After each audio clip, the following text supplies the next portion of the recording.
దేవునికి మహిమ కలుగును గాక. యెషయా గ్రంథం 50వ అధ్యాయం 4-5 వచనాలు చదువుకుందాం. యెషయా గ్రంథం 50వ అధ్యాయం 4-5 వచనాలు చదువుకుందాం. అలసిన వానిని మాటల చేత ఊరడించు జ్ఞానము నాకు కలుగునట్లు శిష్యునికి తగిన నోరు యెహోవా నాకు దయచేసి ఉన్నాడు. శిష్యులు వినునట్లుగా నేను వినుటకై ఆయన ప్రతి ఉదయమున నాకు విను బుద్ధి పుట్టించుచున్నాడు. ప్రభువగు యెహోవా నా చెవికి విను బుద్ధి పుట్టింపగా నేను ఆయన మీద తిరుగుబాటు చెయ్యలేదు. వినకుండా నేను తొలగిపోలేదు. దేవుడు తన పరిశుద్ధ వాక్యం దీవించుగాక. ప్రార్థన చేసుకుందాం. పరిశుద్ధుడైన తండ్రి, మహోన్నతుడా, వాక్యమైన దేవా, మీరు మాతో మాట్లాడమని వేడుకుంటున్నాను. ఈ వాక్యములో ఉన్నటువంటి సత్యములను గ్రహించే హృదయాలను మాకు దయచేయండి. మేము నడవలసినటువంటి మార్గాన్ని బోధించమని యేసుక్రీస్తు పరిశుద్ధ నామమున అడిగి వేడుకుంటున్నాను తండ్రి, ఆమేన్. హల్లెలూయా. యెషయా గ్రంథం 50వ అధ్యాయం 4-5 వచనాలు మనం చూసాం. ఇక్కడ యేసు ప్రభువును గురించి కొన్ని మాటలు చెప్పబడ్డాయి. యేసు ప్రభువు చెప్తున్నారు, ఆయన ఒక శిష్యుని వలె ఉన్నాడంట. ఎవరికి? తండ్రి అయినటువంటి దేవునికి. శిష్యుడు గురువు గారి దగ్గర నేర్చుకోవాలి.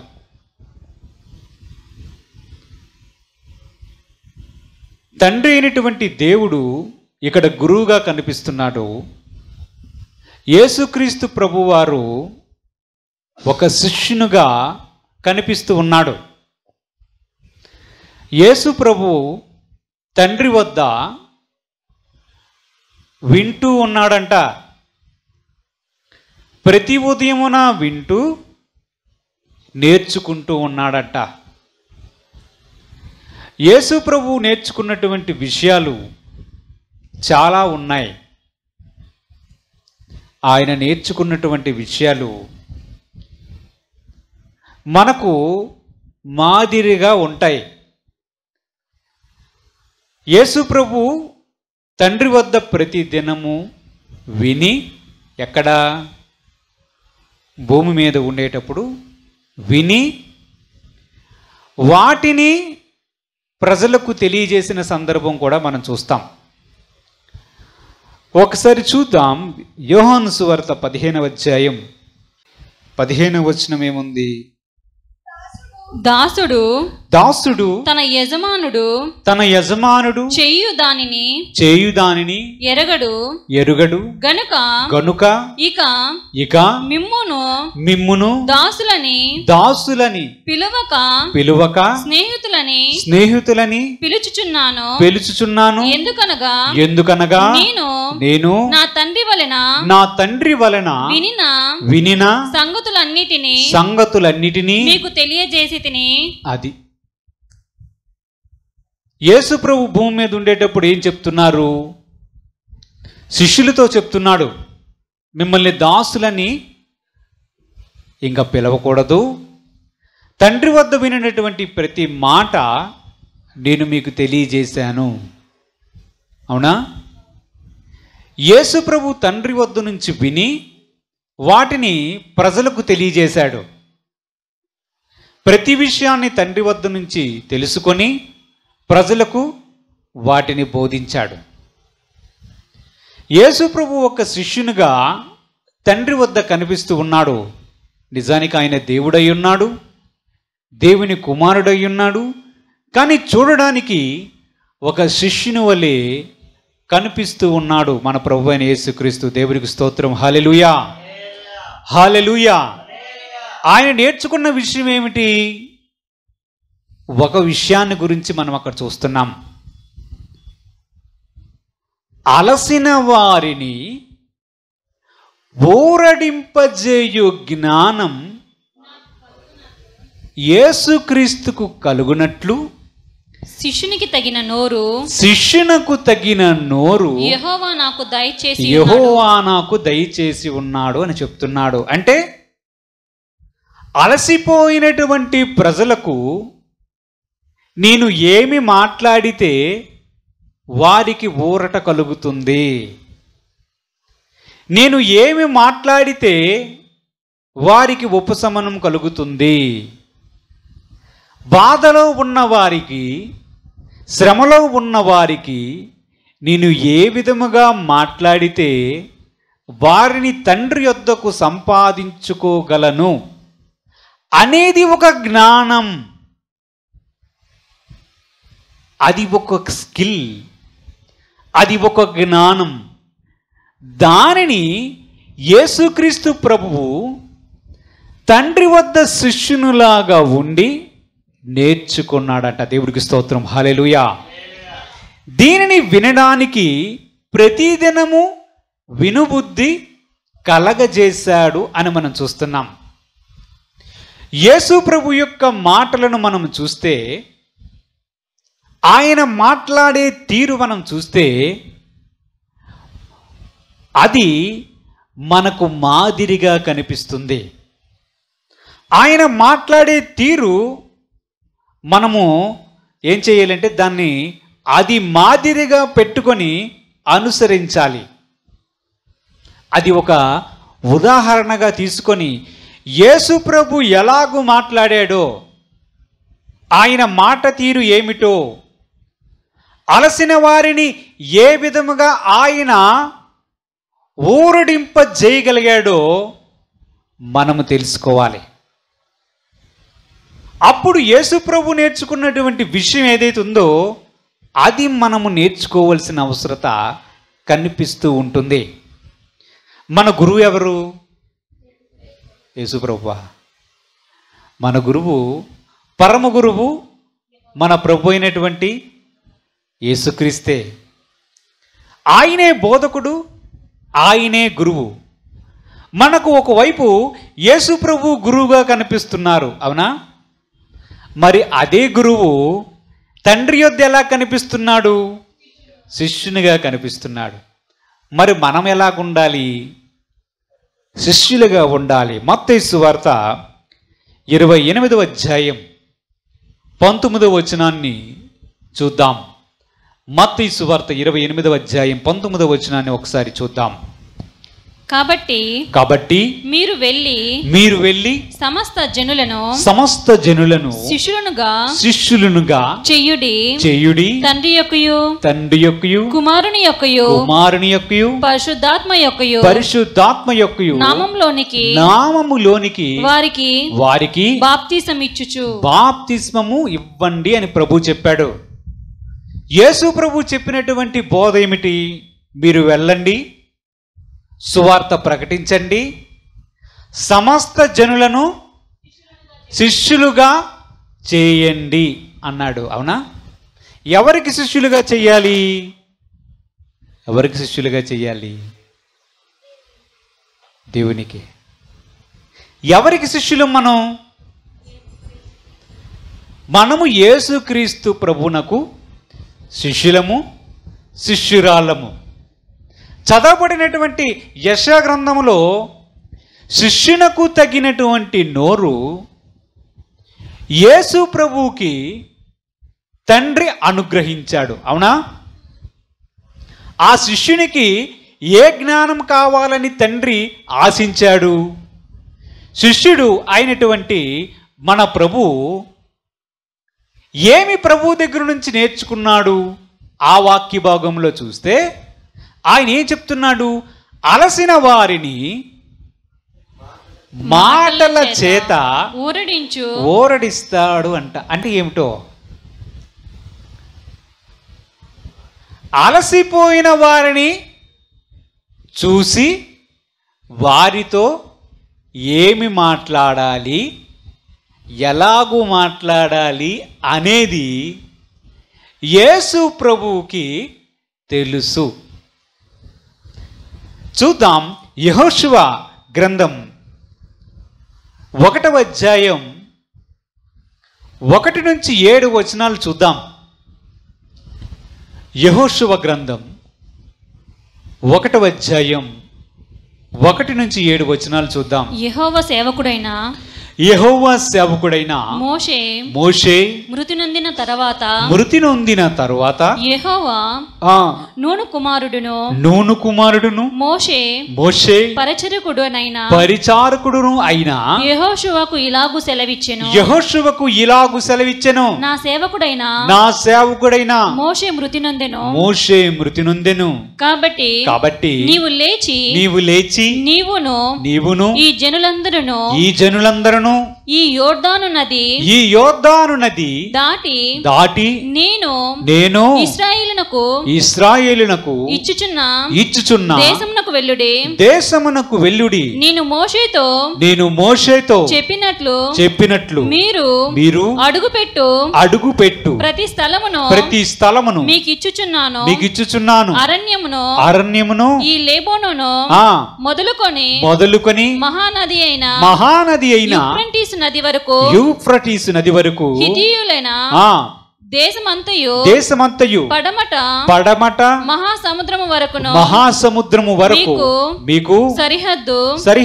నీవు బ్రతుకు దినములన్నిటను ఏ మనుషుడును నీ ఎదుట నిలవలేకయుండెను. నేను మోషేకు తోడయుండునట్లు నీకును తోడయుందును. నిన్ను విడువను, నిన్ను ఎడబాయను. నిబ్బరము కలిగి ధైర్యముగా ఉండుము. వారికిచ్చెదనని నేను వారి పితరులతో ప్రమాణము చేసిన ఈ దేశమును నిశ్చయముగా నీవు ఈ ప్రజల స్వాధీనము చేసేదవు. అయితే నీవు నిబ్బరము కలిగి జాగ్రత్తపడి బహుధైర్యముగా ఉండి నా సేవకుడైన మోషే నీకు ఆజ్ఞాపించిన ధర్మశాస్త్రం అంతటిని చొప్పున చేయవలెను. నీవు నడుచు ప్రతి మార్గమున చక్కగా ప్రవర్తించినట్లు నీవు దాని నుండి కుడికి గాని ఎడముకు గాని తొలగకూడదు. దేవుడికి స్తోత్రం కలుగును గాక. హల్లెలూయా, హల్లెలూయా. ఇప్పుడు మన ప్రభువైన క్రీస్తు యెహోషువతో మాట్లాడుతూ ఉన్నాడు. పాత నిబంధనలో క్రీస్తు ఎక్కడ ఉన్నాడని అడగకండి. యేసు ప్రభు అనాది కాలం నుంచే ఉన్నాడు. ఆయన ఇశ్రాయేలు ప్రజలను ముందు ఉండి నడిపించినటువంటి దేవుడు. యెహోషువతో మాట్లాడుతూ ఉన్నాడు. ఇప్పుడు యేసు ప్రభు యొక్క మాటలను జాగ్రత్తగా పరిశీలన చెయ్యండి. మోషే అనే దైవజనుడిని దేవుడు పిలిచాడు సేవకి, అవునా? పిలిచాడు.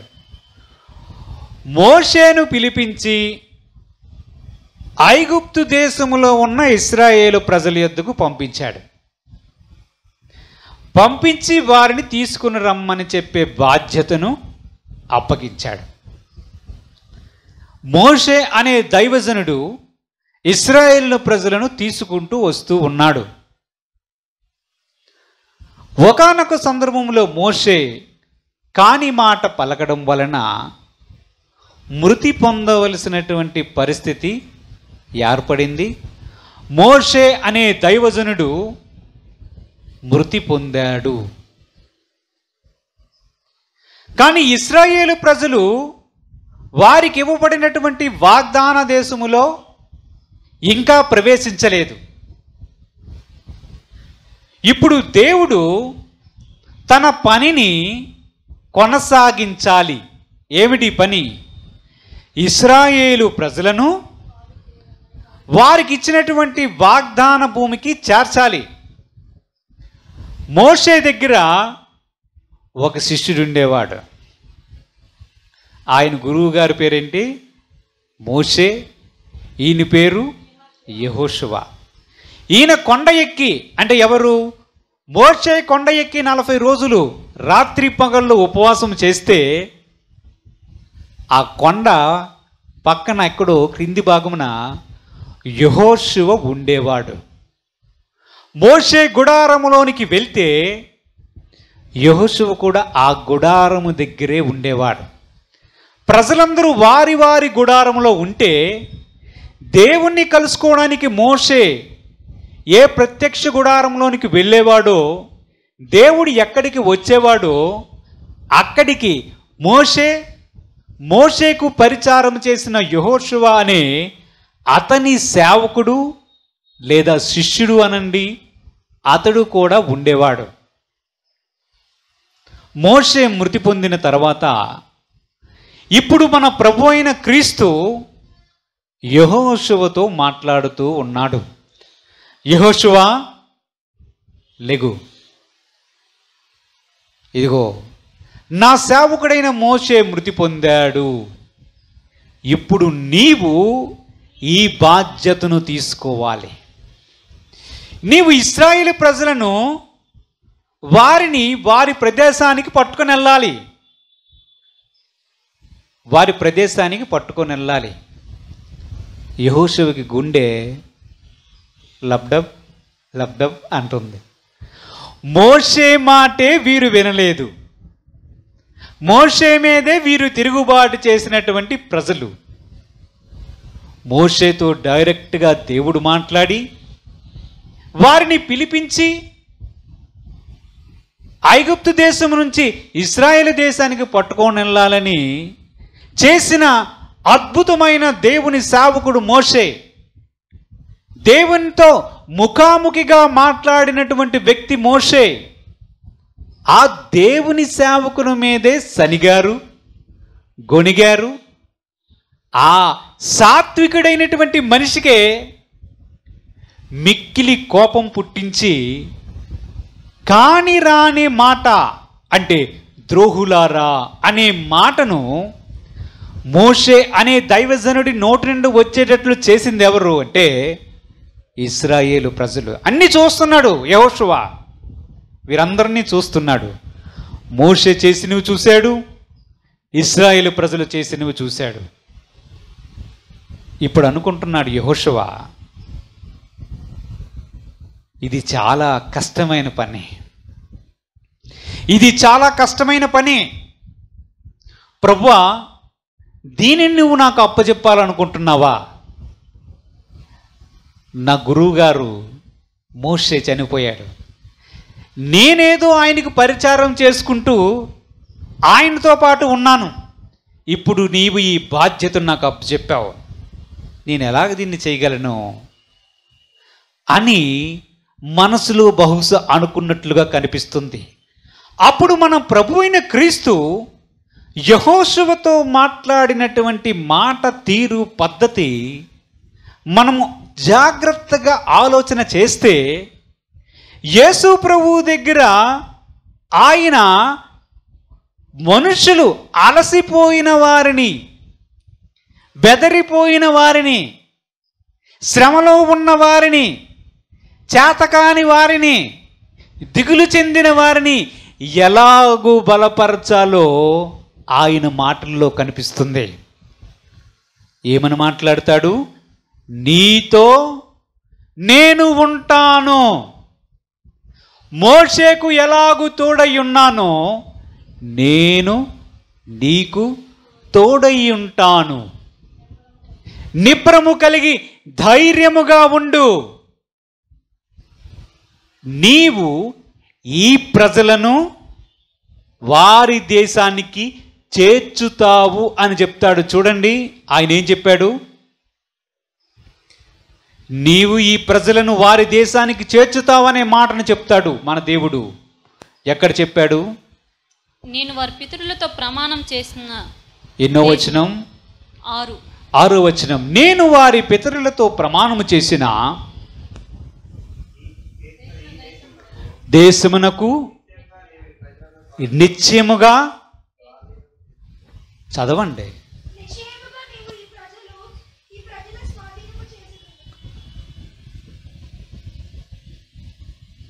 అయితే నీవు నిబ్బరము కలిగి జాగ్రత్తగా బహుధైర్యంగా నుండి నా సేవకుడైన మోషే నీకు ఆజ్ఞాపించిన ధర్మశాస్త్రం కాదు ముందు వచనం ఇప్పుడు చదివారు కదా, నిన్ను విడువను నిన్ను ఎడబాయను నిబ్బరము చదివారు కదా, వచనం చదవండి. నేను వారి పితరులతో ప్రమాణము చేసిన ఈ దేశమును నిశ్చయముగా నీవు ఈ ప్రజల స్వాధీనము చేసేదవు. దేవుడికి స్తోత్రం, హల్లెలూయా. ఆ వాక్యమే. అంటే మోషేకు యెహోషువకు మధ్య ఉన్నటువంటి వ్యత్యాసాన్ని చూడండి. యెహోషువ మనసులో ఉన్నది చూస్తే, నేను వారిని చేర్చగలనా?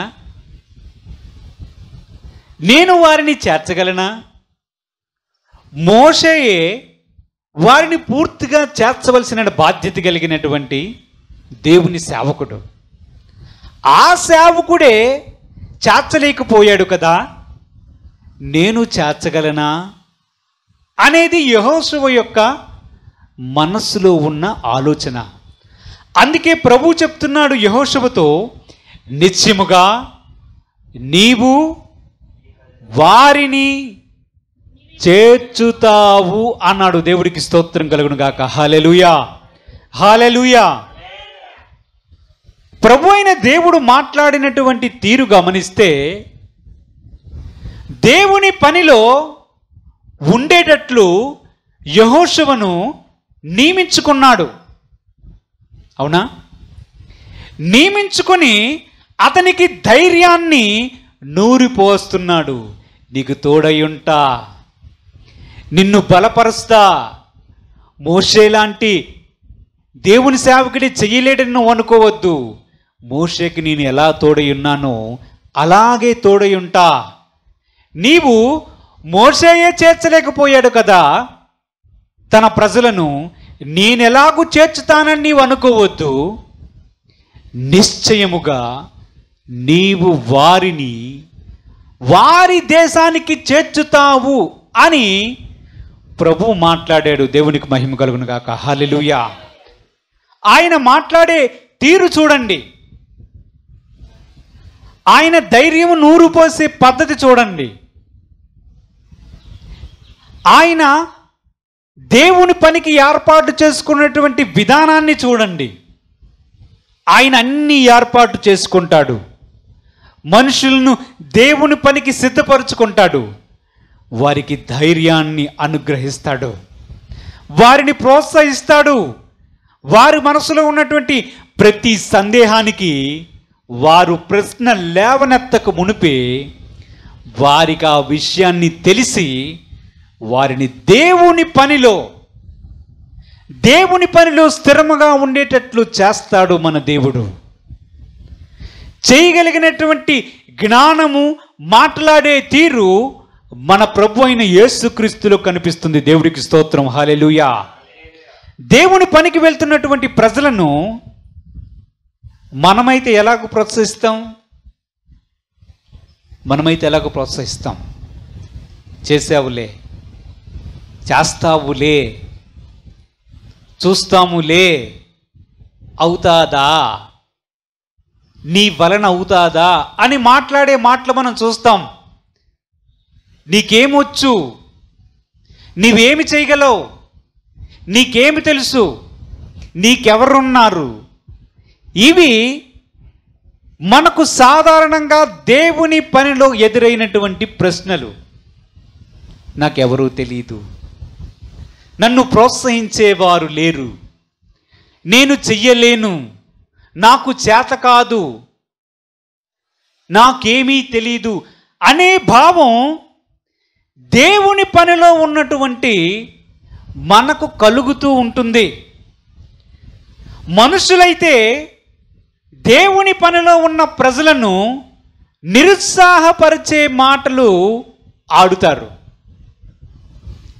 కానీ యేసు ప్రభు యెహోషువతో మాట్లాడినటువంటి మాటలు చూస్తే ఓరడించే జ్ఞానం కనిపిస్తుంది. దేవుడికి స్తోత్రం, హల్లెలూయా. ఓరడిస్తూ ఉన్నాడు. దిగులు, భయపడడం అనేది యెహోషువ యొక్క ప్రథమ లక్షణం. యెహోషువకు ఉన్నటువంటి భయం ఇంత అంతా కాదు. యెహోషువలో ఉన్నటువంటి బలహీనత భయపడడం. కానీ చరిత్రలో మనం చూస్తే, దేవుని యొక్క వాక్యములు చూస్తే, అదే యెహోషువ ద్వారా దేవుడు అనేక మంది రాజులను జయించేటట్లు చేయించాడు. ఎలాగు సాధ్యం? ఎలాగు సాధ్యం అంటే అతి బలహీనుడైనటువంటి భయపడే మనస్తత్వం గల యెహోషువకి ఓరడించే మాటల చేత దేవుడు ప్రోత్సహించాడు. దేవుడికి స్తోత్రం, హల్లెలూయా. ఇప్పుడు యేసు ప్రభు యొక్క శిష్యులు ఎవరు? మనం. దేవుని పనిలో ఒకడు ఉంటే మనకి ఓరడించే జ్ఞానం అవసరమై ఉంది. మనుషులను ప్రోత్సహించే మాట తీరు మనకు రావాలి. శిష్యునకు తగిన నోరు మనకు కూడా ఉండాలి. మన నోటి మాటలు గమనించండి. మంది ప్రోత్సాహపరిచే మనసేనా? దేవుని యొక్క పని అది ఏదైనా కానివ్వండి, ప్రోత్సహించి వారిని ఉత్తేజపరిచి వారిని ఓరడింపజేసే జ్ఞానం మనకు ఉన్నదా? ఉందా? నిరుత్సాహపరచడానికి కేర్ ఆఫ్ అడ్రస్ మనమే. ఎవడైనా ఏదైనా చేస్తానంటే ఏమి మాట్లాడరు, మొహంలో ఉన్నటువంటి ఎక్స్ప్రెషన్ ద్వారా వాడికున్న ఆ కొంచెం విశ్వాసాన్ని కూడా తీసి పారేస్తాం. అంత గొప్పవారం మనం. దేవునికి స్తోత్రం కలగడం కాక. దేవుని యొక్క పని చేసేవారికి ప్రోత్సాహం కావాలి. ఏం కావాలి మీకు? ఏం కావాలి? దేవుని యొక్క పని చేసేవారికి దేవుడు ఎలాగూ యెహోషువతో మాట్లాడాడో అది నేర్చుకోవాలి. అది నేర్చుకోవాలి క్రైస్తవులమైనటువంటి మనం. అయ్యా నువ్వు చేయగలవు, అమ్మ నువ్వు చేయగలవు, నువ్వు దేవుని కొరకు నిలబడు అని ధైర్యాన్ని, నిబ్బరాన్ని నింపే మాటలు ఎంతమంది క్రైస్తవులో ఉన్నాయి? ఎంతమందిలో ఉన్నాయి? అసలు శిష్యునకు తగిన నోరు కానీ, మనుషులను ఊరడింపజేసే జ్ఞానము కానీ మనకున్నదా? ఉంటుందా? నిరుత్సాహపరిచే నోరు, బలహీనపరిచే జ్ఞానం మన యొద్ద సమృద్ధిగా ఉంటుంది. వెళ్ళిన వాడిని కూడా నిరుత్సాహపరిచే మనస్సు మనలో కనిపిస్తూ ఉంటుంది. యేసు ప్రభు యొక్క మాటలు మనం బైబిల్లో ఎక్కడ చూసినా ఓరడించే జ్ఞానం కనిపిస్తుంది. ఒక మూలకు వెళ్ళి మిథ్యానీయులకు భయపడి ఒకతను పొట్టు చెదురుకుంటూ ధాన్యం ఆడించుకుంటూ ఉంటాడు. ఎవరతను?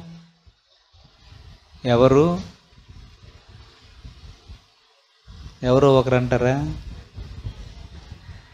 ఎవరతను? గిద్యోను. గిద్యోను అనే వ్యక్తి బైబిల్లో చదివితే ఉంటాడు, బైబిల్లోనే ఉంటాడు. దేవుడికి స్తోత్రం. ఎక్కడుంటాడు? బైబిల్లో ఉంటాడు, కానీ మన మెదడులో ఉండడు. హల్లెలూయా. ఒక మూలకు వెళ్ళి మిథ్యానీయులకు భయపడి ఒక మూలకు వెళ్ళి ధాన్యము ఆడించుకుంటా ఉంటాడు. దేవుడు అక్కడ ప్రత్యక్షమై, దేవుని దూత ప్రత్యక్షమై ఎలా మాట్లాడుతాడు తెలుసా? పరాక్రమము గల బలాఢ్యుడా, పరాక్రమము గల బలాఢ్యుడా అని పిలుస్తాడు.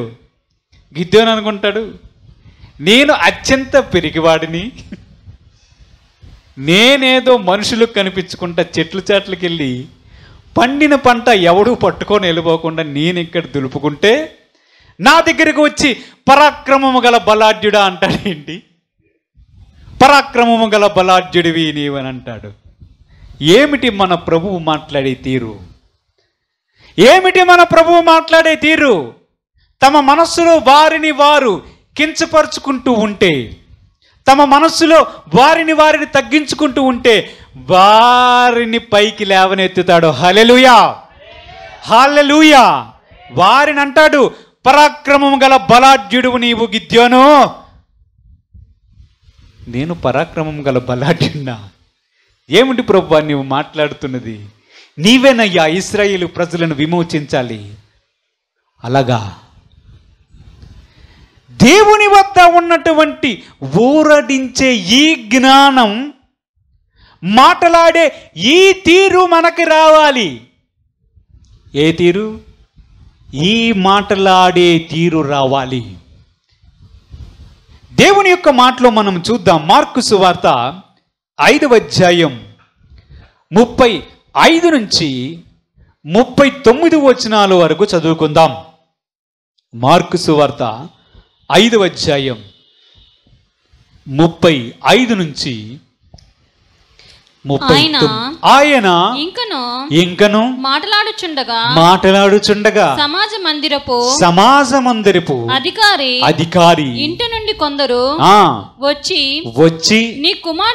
నీ కుమార్తె చనిపోయినది నీవిక బోధకుణ్ణి ఎందుకు శ్రమ పెట్టుదు అనిరి.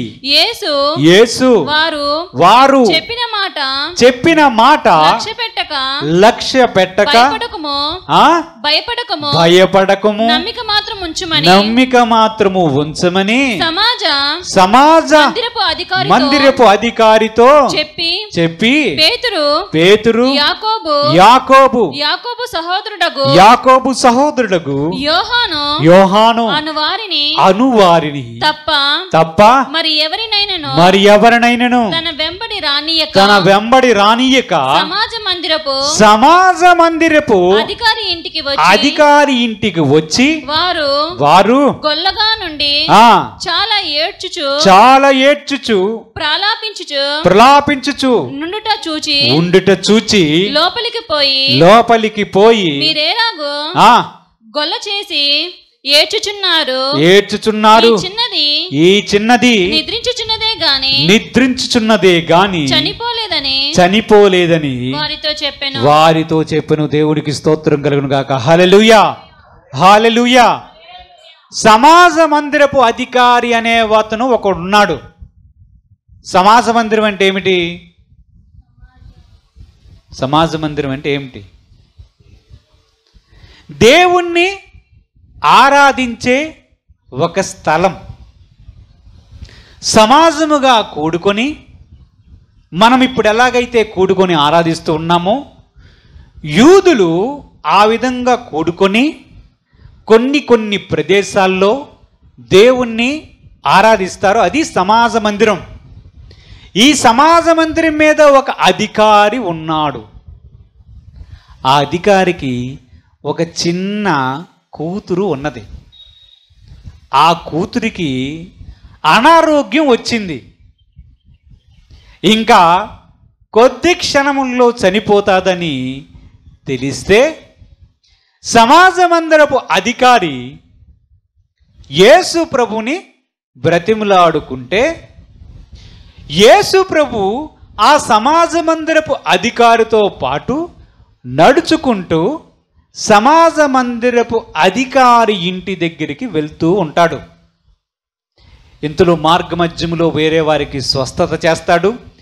మాట్లాడుతూ ఉంటుంటే సమాజ మందిరపు అధికారి, యేసు ప్రభు మరియు కొంతమంది ప్రజలు అక్కడ ఉన్నారు. ఎక్కడ? త్రోవలో ఉన్నారు. ఇంతలో ఇంటి నుంచి కబురు వచ్చింది. కొందరు వచ్చి కబురు చెప్తున్నారు, ఓ సమాజ మందిరపు అధికారి, నీవింకా యేసు ప్రభువుని బాధ పెట్టద్దు. ఆయన్ని ఏ విధంగా ఇబ్బంది పెట్టద్దు, నీ కూతురు చనిపోయింది అని చెప్తారు. యేసు ప్రభు ఆ సమాజ మందిరపు అధికారితో మాట్లాడుతున్నటువంటి మాటలు ఇప్పుడు చూద్దాం. యేసు వారు చెప్పిన మాట లక్ష్య పెట్టక భయపడకము నమ్మిక మాత్రము ఉంచమని సమాజ మందిరపు అధికారితో చెప్పాను. దేవుడికి స్తోత్రం. హల్లెలూయా. యేసు ప్రభు మాట్లాడుతున్నటువంటి మాట తీరు గమనించండి. ఇప్పుడు కూతురు చనిపోయింది. యేసు ప్రభు ద్వారా ఏదైనా అద్భుతం, స్వస్థత చూసి నా కూతురు బ్రతుకుతాదేమో అనుకున్నాడు సమాజ మందిరపు అధికారి. అప్పటికే చాలా బాధతో, దిగులుతో ఉన్నాడు. ప్రయాణం అవుతుంటే మధ్యలో వేరే స్త్రీని స్వస్థతపరచడం వలన ఆలస్యమవుతూ ఉంది. ఆ తండ్రి చాలా బాధపడుతూ ఉన్నాడు. ఇంకా త్వరగా నా గృహానికి యేసు ప్రభువును పట్టుకొని వెళ్తే నా కుమార్తె బ్రతుకుతాది అనుకున్నాడు సమాజ మందిరపు అధికారి. కానీ త్రోవలో ఆలస్యం అవడంతో ఇంతలో కొంతమంది ఎప్పుడైతే చెప్పారో నీ కుమార్తె చనిపోయిందని, ఆ సమాజ మందిరపు అధికారి యొక్క మనస్సు ఏమై ఉంటుందో ఆలోచించండి. ఆ ఒక్కగానే ఉన్నటువంటి కుమార్తె చనిపోయినప్పుడు సమాజ మందిరపు అధికారి ఆ వార్త విన్నప్పుడు చాలా బాధపడి ఉంటాడు. కానీ పక్కనే ఎవరున్నారు? మన ప్రభు అయిన యేసుక్రీస్తు ఉన్నాడు. ఆయన చెప్తున్నాడు, వారి మాట లక్ష్య పెట్టవద్దు, దేవుని మీద నమ్మకం ఉంచు అన్నాడు యేసు ప్రభు. ఏమిటి మాటలు? అలసిన వారిని ఊరడింపజేయు జ్ఞానము మన ప్రభు అయిన యేసుక్రీస్తు దగ్గర ఉన్నది. దిగులుతో, బాధతో ఉన్నటువంటి సమాజమందరపు అధికారితో యేసు ప్రభు మాట్లాడుతూ ఉన్నాడు. వారి మాటలు నీవు లక్ష్య పెట్టవద్దు. నీ కుమార్తె చనిపోయిందని నీకు చెప్పిన మాట నీవు అస్సలు పట్టించుకోవద్దు, దాన్ని నీవు అసలు లక్ష్య పెట్టవద్దు అంటున్నాడు యేసు ప్రభు. ఏమిటి ఊరడింపు చేయు జ్ఞానం? అలసిన వారిని ఊరడింపు చేయు జ్ఞానము, మాట తీరు యేసు ప్రభు దగ్గర మనం నేర్చుకోవాలి. మనమే పక్కనుంటే ఏమని సమాధానం చెప్తాం, ఏమని సలహా ఇస్తాం? సమాధి కార్యక్రమం చూసుకో బాబు, పెట్టె రెడీ చేసుకో నాయనా, పెట్టె రెడీ చేసుకో, నీ కుమార్తె ఇంకా చనిపోయింది. వారిలాగే మనం కూడా మాట్లాడుతాం. ఇంకెందుకు ప్రార్థన, ఇంకెందుకు యేసు ప్రభువు? చేసింది ఏదో చేశాము, ప్రయత్నాలు చేశాము, అవ్వలేదు. కొత్తగా ఒక పదం దేవుని చిత్తం. ఏమిటది? దేవుని చిత్తం. ఇది మనుష్యులను ఊరడింపజేస్తాయా? మనుషులను దిగులు పరుస్తాయా? ఊరడింపజేస్తాయా? మన మాటలను పరిశీలన చేస్తే యేసు ప్రభు యొక్క ఉద్దేశం, అరే మీరు నాకు శిష్యులు, శిష్యురాళ్ళు, నేను తండ్రి యొక్క శిష్యుడి వలె ఉండి అలసిన వారిని ఊరడింపజేసే జ్ఞానాన్ని సంపాదించుకున్నాను. ప్రతిదినము నేను విన్నాను, ప్రతిదినము ప్రార్థన చేసి ఈ జ్ఞానాన్ని సంపాదించాను. ఈ జ్ఞానం సంపాదించి బలహీనమైనటువంటి పరిస్థితిలో ఉన్న ప్రజలను ధైర్యపరిచాను. యెహోషువ అత్యంత పిరికి మనస్తత్వం గలవాడు. భయపడకు యెహోషువ, భయపడకు యెహోషువ, భయపడకు యెహోషువ, నేను నీకు తోడై ఉన్నాను. యెహోషువ, నీతో ఉంటాను. యెహోషువ, మోషేతో ఉండేటట్లు నీతో ఉంటాను. యెహోషువ, నీవు చేరుస్తావు. యెహోషువ, నీతో ఉన్నాను. యెహోషువ, నీవు చేరుస్తావు. యెహోషువ. ఇది మాట్లాడే తీరు. నువ్వు చేయగలవు, నువ్వు చేస్తావు, దీన్ని సంపూర్తిగా నెరవేరుస్తావు, దీన్ని ముగిస్తావు. ఇది ఊరడింపజేయు జ్ఞానము కలిగినటువంటి దేవుని మాట. ఇది కావాలి క్రైస్తవునికి, ఇది ఉండాలి మన నాలుకలకి అభ్యాసం. దేవుని పని చేయడం మనకు ఎలాగూ చేత కాదు. చేత అవుతుందా? చేత కాదు. చేసిన వాడిని ప్రోత్సహిస్తామా? ప్రోత్సహించకపోగా వాడి కాలు పట్టో ఆమె జడలాగో వెనక్కి లాగి లాగి లాగి లాగి నీ భయాన్ని, నీ ఆలోచనల్ని, నీ చేతకానితనాన్ని ఆమె తల మీద సబ్బులాగా లక్ష్య పెట్టి రుద్దినట్టు రుద్ది రుద్ది రుద్ది వెళ్ళినవాడిని కూడా వెళ్ళనివ్వకుండా, ధైర్యం ఉన్నవాడిని కూడా చెడిపోయినట్లు చేసే జ్ఞానం బుద్ధిహీనమైన జ్ఞానం. శిష్యులకు తగిన జ్ఞానం మనకి ఉండాలి. ఉన్నదా? వస్తుందా? నేర్చుకుంటామా? మనము శిష్యులమేనా? మనము శిష్యురాళ్ళమేనా? ఎప్పుడైనా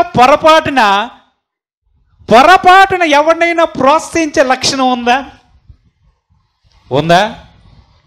నువ్వు చెయ్యరా, ఇది నువ్వు చెయ్యమ్మా, ఇది నువ్వు చేయగలుగుతావు, దేవుని పనిలో నువ్వు సఫలత సాధిస్తావు, దేవుని కొరకు నేను నిలబడగలుగుతావు, నేను ప్రార్థన చేస్తాను, దేవుడు మనకు తోడుగా ఉంటాడు, దేవుని వాగ్దానాలు ఉన్నాయి అని బలపరిచే మాటలు ఏ రోజునైనా పొరపాటునైనా మన నాలుక నుంచి వచ్చిందా? పోనీ కళ్ళలోనైనా ఎవరినైనా ప్రోత్సహిస్తారా? మనస్సుందా? కనీసం ఊరడింపజేసే మాట, ధైర్యపరిచే మాట, ఆదరణ కలిగించే మాట. అయ్యా నువ్వు దేవుని సేవ చేస్తున్నావంట కదా, వందనాలయ్యా. ఎక్కడ చేస్తున్నావు? నేను కూడా నీ కొరకు ప్రార్థన చేస్తాను, చెయ్యయ్యా, మన దేవుడు గొప్పవాడు, నువ్వు మంచి పని చేస్తున్నావని ఏ రోజైనా పొరపాటున ఎవరితోనైనా మాట్లాడే పాపం చేశారా? పుణ్యం కాదు, చేశారా?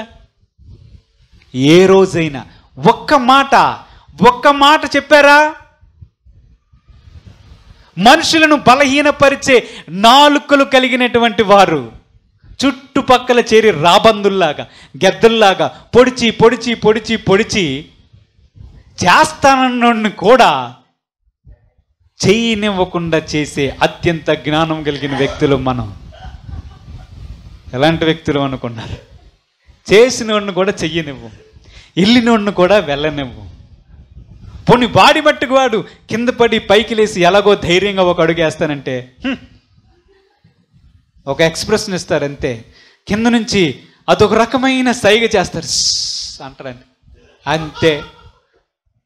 చేస్తాడా వాడు? చేస్తాడా? ఇశ్రాయేలు ప్రజలను ఐగుప్తులో నుంచి పట్టుకొని రావాలి, మధ్యలోనే చనిపోయాడు మోషే. అతి పెద్దదైనటువంటి బాధ్యత అది, అతి పెద్దదైనటువంటి భారం అది. ఈ ప్రజల సంగతి కల్లారా చూశాడు, ఎక్కడో స్టోరీ కాదు అది, కల్లారా చూశాడు యెహోషువ. మోషే మీదే శనిగారు, మిక్కిలి భూమి మీద సాత్వికుడని యెహోవా సర్టిఫికేట్ ఇస్తే అలాంటి వ్యక్తి చేత కూడా కాని మాట పలికించినటువంటి ఘనులైన ప్రజలు, ప్రభువా ఈ బాధ్యతను నాకు అనుగ్రహిస్తావా? నేనసలే బలహీనుడును, ధైర్యం లేదు.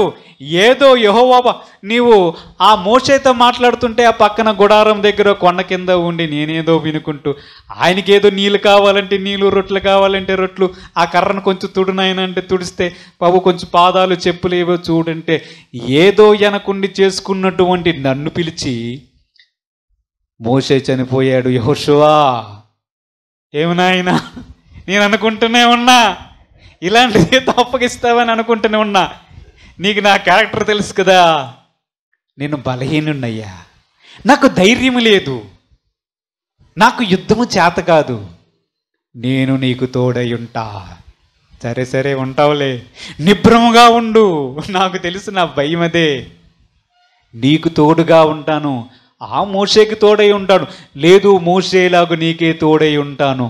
సరే సరే నేను కూడా మోషేలాగా ఏ మధ్యలో రాలిపోతాను. లేదు లేదు, నీవు చేర్చుతావు ఆ ప్రజలని, ఎక్కడకు చేర్చాలనుకుంటున్నావు పని నువ్వు చేస్తావు యెహోషువ. అలాగైతే పర్వాలేదు కానీ మోషే చచ్చిపోయాడు మధ్యలో, ఆయన మీద కోపగించుకున్నావు. పోయిన వాళ్ళ అన్నయ్య ఉన్నాడు అహరోను, ఆయన నేను పోనిచ్చావా? ఆ కొండెక్కమన్నావు, అక్కడ ప్రాణం తీసావు. నేను కూడా ఈ యోర్దాను మధ్యలోనే ఎక్కడో నిలబడినప్పుడు ఆ యోర్దాను నీళ్ళు నా మీద పారాయనుకో, నేను ఎక్కడో ఒక దగ్గర చచ్చిపోతాను. ఎందుకు ప్రభువా ఇవన్నీ? లేదు, నిన్ను బలపరుస్తా, నీకు తోడై ఉంటా, నిభ్రమగా ఉండు, ధైర్యముగా ఉండు. ఇది దేవుని మాట, ఇది దేవుడు మాట్లాడే విధానము. దేవుని పనికి, అత్యంత భారమైనటువంటి పనికి యెహోషువను నియమించి, యెహోషువను దేవుడు మన ప్రభు అయిన క్రీస్తు ప్రోత్సహించే మాటలు చూడండి, ప్రోత్సహించే విధానాన్ని చూడండి, ఆయన బలపరిచే విధానాన్ని చూడండి. అంత మనం చేయలేం, కానీ కనీసం ఒక్క మాట చెప్పి నేను ప్రార్థన చేస్తానయ్యా నీకోసం, నీ సేవలాగుంది, పరిచర్య చేస్తున్నావా, దేవుని పనిలో ఉన్నావంట కదమ్మా, సువార్త కరపత్రికలు పంచుతున్నావు కదటమ్మా, కరపత్రికలు ఏమైనా పంచడానికి నువ్వు వెళ్ళినప్పుడు నన్ను కూడా రమ్మంటావా అంటారా? కరపత్రికలు పంచుతున్నావా? ఎల్లు పెద్ద కరపత్రికలు పంచడానికి వెళ్తా, పెద్ద భక్తురాలు. మేమే పంచలేకపోయాము, రోజుకు 3 సార్లు స్నానం చేసి 4 సార్లు ప్రార్థన చేసిన నేనే చేయలేకపోయాను, నిన్న మొన్న వచ్చినటువంటి నువ్వు చేస్తావా? ఇదేనా ఊరడించే జ్ఞానం? శిష్యునకు తగిన నోరు, మనుషులను అలసిపోయిన వారిని ఊరడింపజేసే జ్ఞానం యెహోవా వద్ద ఉన్నది.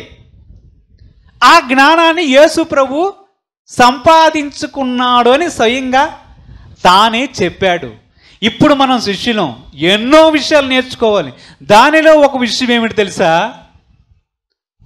మనుషులను, దేవుని పనిలో ఉన్నవారిని ప్రోత్సహించే నాలుక, మాటలు, ఊరడింపు చేసే జ్ఞానం సంపాదించుకోవాలి. మనం ఇందాక చూసే మార్కు సువార్తలో ఏం కనిపించింది? మార్కు సువార్త 35 నుంచి 39 వచనాలు ఏమున్నది?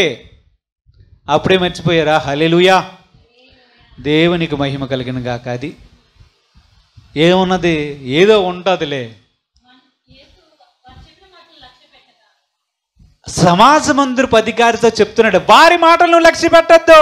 ఓ అధికారి, భయపడద్దు. చూసారా? నమ్మికుంచు, భయపడకు, వారి మాటలు పట్టించుకోకు.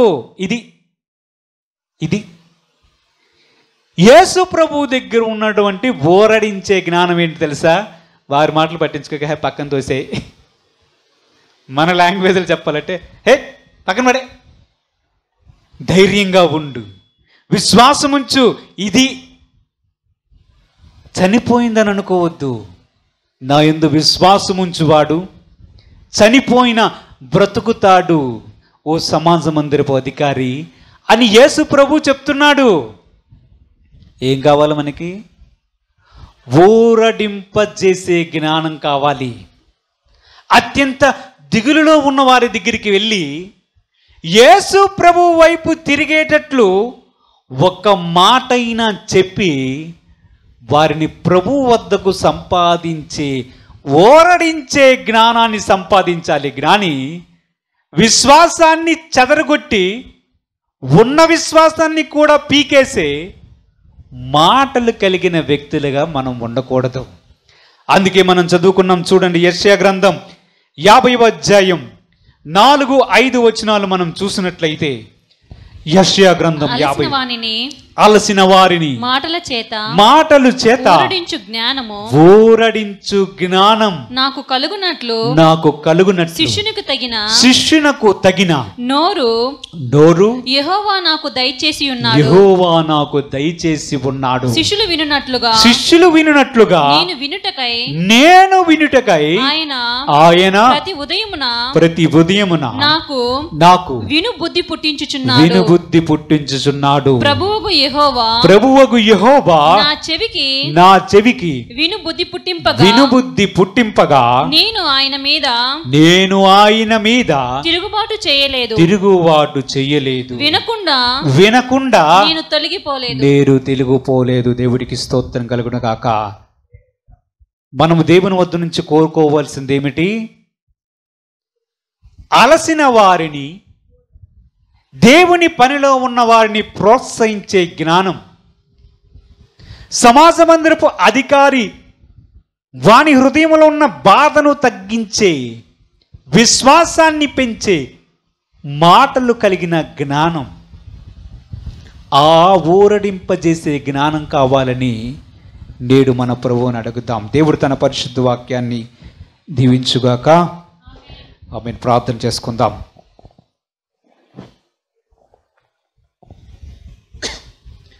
పరిశుద్ధుడైన తండ్రి, మీ పాదములకు వందనాలు. మహోన్నతుడా, సర్వోన్నతుడా, అలసిన వారిని ఊరడింపజేసే జ్ఞానాన్ని మాకు దయచేయండి ప్రభువా.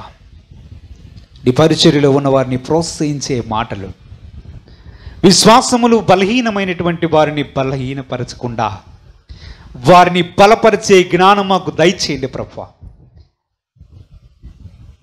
కృంగిన వారిని లేవనెత్తే మాటలు, అలసిన వారిని ఊరడింపజేసే జ్ఞానం, దుఃఖముతో ఉండే వారిని ఆదరణ కలిగించే మాటలు మేము నేర్చుకున్నట్లు మీ యొద్ద ప్రతిదినము వినుబుద్ధి మాకు కూడా కలిగించమని, మీ శిష్యులుగా ఈ లోకములో మేము సంచరించి